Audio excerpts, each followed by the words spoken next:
Just to be honest, it was cold, it was wet. It's a little hard to video then. Okay. We start the flushing process, it just primes them for breeding is the best way to describe it.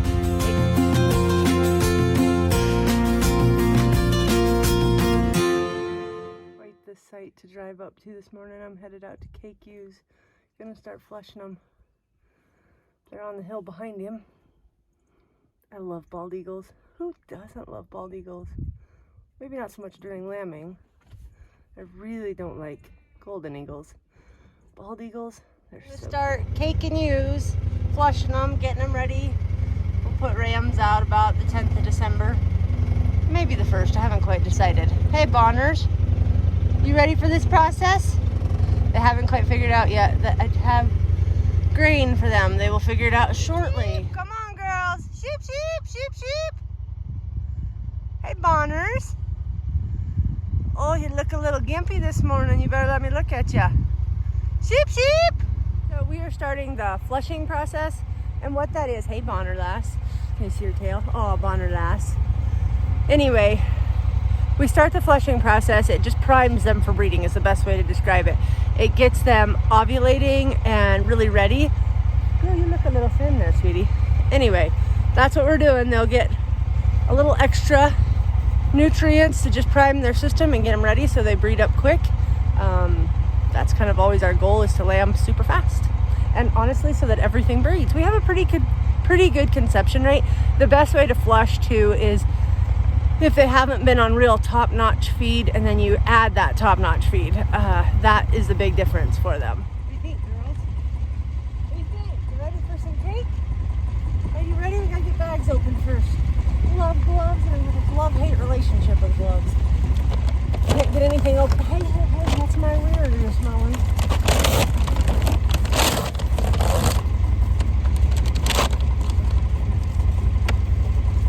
So I like to get all my sacks open first so they don't maul me too bad, because they're already kind of mauled. First day, and they're already like, let's do this, woman. Especially my crossbred ewes. They're very excited. Usually I just use a dog to hold them off me, because otherwise I'm in trouble.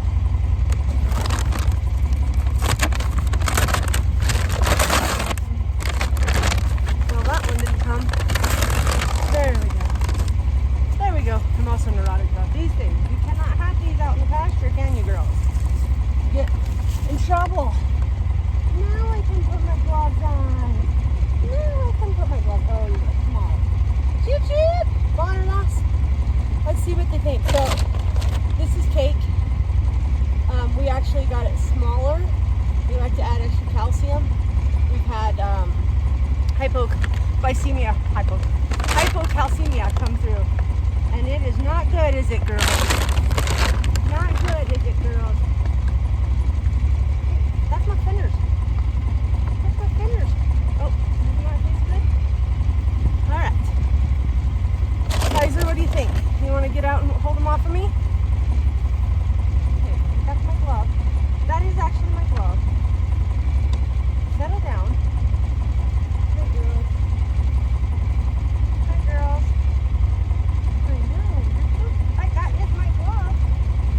That's my glove.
bottom of the other one out.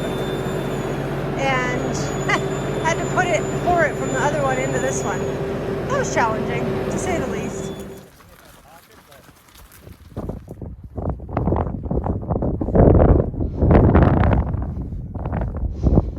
Second bunch of the day. Gathered the heifers already. Now these are the cows. Preg checking today. In the snow, of course. So cows come up the alleyway.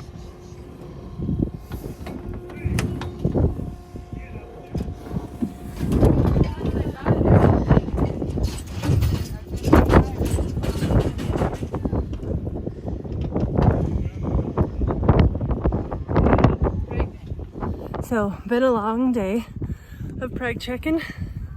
My horse is like, nope, this is not the right way. The corral is behind us on Clifford. He's like, please. Because you know it's gotta snow when you're preg checking. I didn't really get a chance to do much videoing, just to be honest. It was cold, it was wet. It's a little hard to video then. So these are the ones that are bred, that are gonna go back to pasture. You can see them sorting in the back. They're sorting and he opens back off to hold back. Some of those are gonna be rotated into the fall. These are our young ones, Ty, steady, that did not breed. So they're gonna get rolled into the fall program. Give them one more shot at this and see how we get her done. So they're headed out to the west pasture where we've got some heifer bulls out there. Yeah. I could just get these dogs to figure out gates. I don't even know if I'd have to come anymore. We just come to open and shut gates.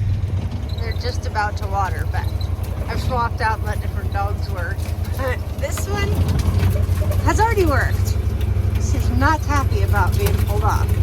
Hey, I hope you enjoyed that very short little bit about preg checking this week. It was so cold and wet that day. It was hard to get videos. Anyway, everybody does their preg checking a little different. My dad is a veterinarian that's retired now, and he always armed cows, just checked with his hand. The vet we use now, she uses ultrasound, and it's so handy. So she also arms the cow. She goes in, but she has a little probe that is an ultrasound, and it will show the calf, but she has little goggles she can flip down. It's really cool. And so she can preg check so fast, every bit as fast as just arming. It's super handy, but other people do it different ways, lots of different ways. And that's the great part about ranching, is we can all do things what works best for us.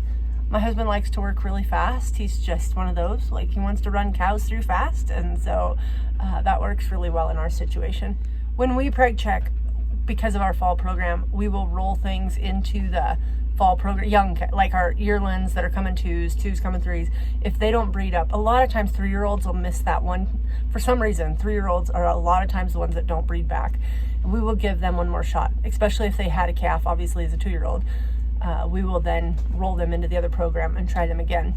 It means we don't have to wait a full year, and that's nice, to even start breeding again. So that part's really nice.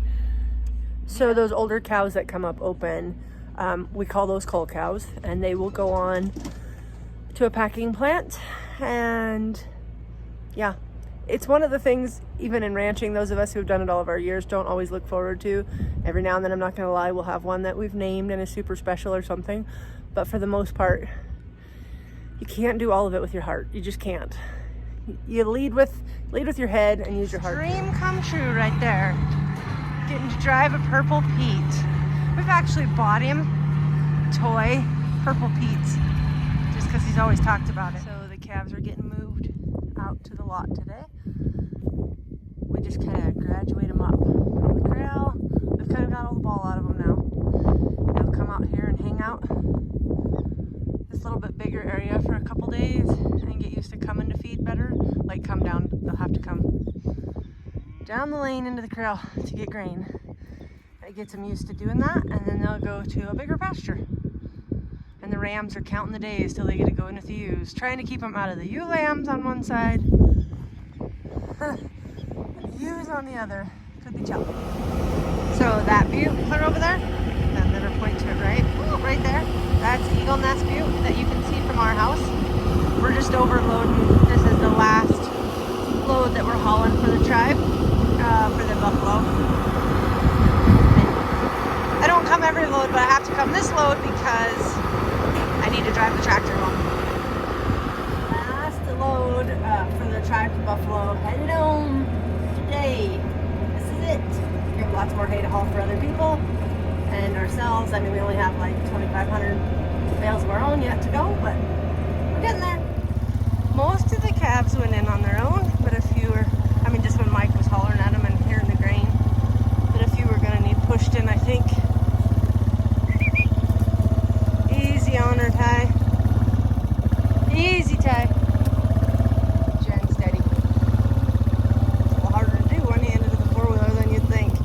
Stand. Just stand and let her think. Let her think. He's like, do I really have to?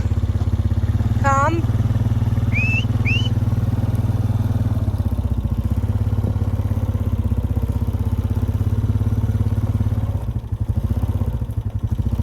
Hey kids, hey, let's go get some grain. Jenny, he's got him. Come. Lie down. Lie. Tie. So fill in the cake bin, which won't be cake this time. It will be pellets, like little pellets, mixed with cracked corn, and that's what we're gonna feed all the calves. That's what we fed them last winter too. It's really nice, and then we'll put it in the pickup. Put it in a caker on the back of a pickup and fill the feed bunks with that. Super, super handy.